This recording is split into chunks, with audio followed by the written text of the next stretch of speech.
l'acteur français Jérôme Angé fête en ce jeudi 2 février son 65e anniversaire. L'occasion de revenir sur les différentes idylles du comédien révélées sur la scène nationale au cours des années 1980, ainsi que les nombreux enfants qu'il a pu avoir au cours de sa vie.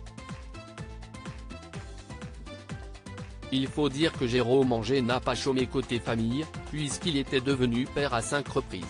Tout d'abord, l'acteur a d'abord eu une longue relation avec l'actrice Isabelle Silvestri, qui est devenue la mère de ses 3 aînés, Alexandre, né en 1985, Emma, née en 1987, et Magda, née en 1991. Cette comédienne, que l'on a notamment pu apercevoir dans le long-métrage Pauvre Richard, paru en 2013, est quelqu'un d'extrêmement discret. Les informations la concernant sont extrêmement rares. Et si l'on sait si peu de choses d'Isabelle Silvestri, si est tout simplement car l'actrice a toujours préféré l'anonymat à la célébrité, malgré le succès grandissant de la carrière de son compagnon de l'époque. Le couple s'est ensuite séparé. Mais petit bonheur permanent, Jérôme Angé a par la suite fait la rencontre de l'actrice française Claire Borotra sur le tournage de la série culte Julie Lescaut, à la fin des années 1990.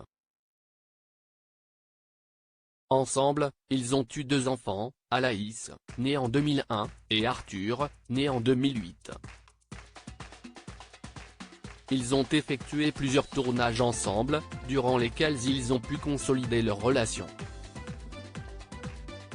Quand on produit, ce sont des tensions extrêmes. Claire et moi, on se répartit les tâches. En l'occurrence pour Vive les vacances, TF1, CISTL qui a écrit le scénario, avait confié Jérôme Angé à ce sujet lors d'un entretien accordé aux médias Ici Paris en 2009. Au cours de cette interview, il révélait aussi quel type de père il était avec ses enfants ainsi que ce qu'il ressentait pour eux.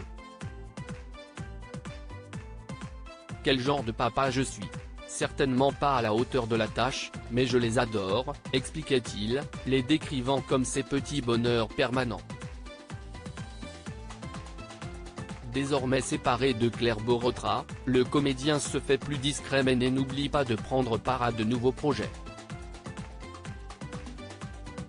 L'année dernière, on a ainsi pu le voir dans le téléfilm nommé Le Sceau du Diable 2, Le Sentier des Loups, diffusé sur TF1 en novembre dernier.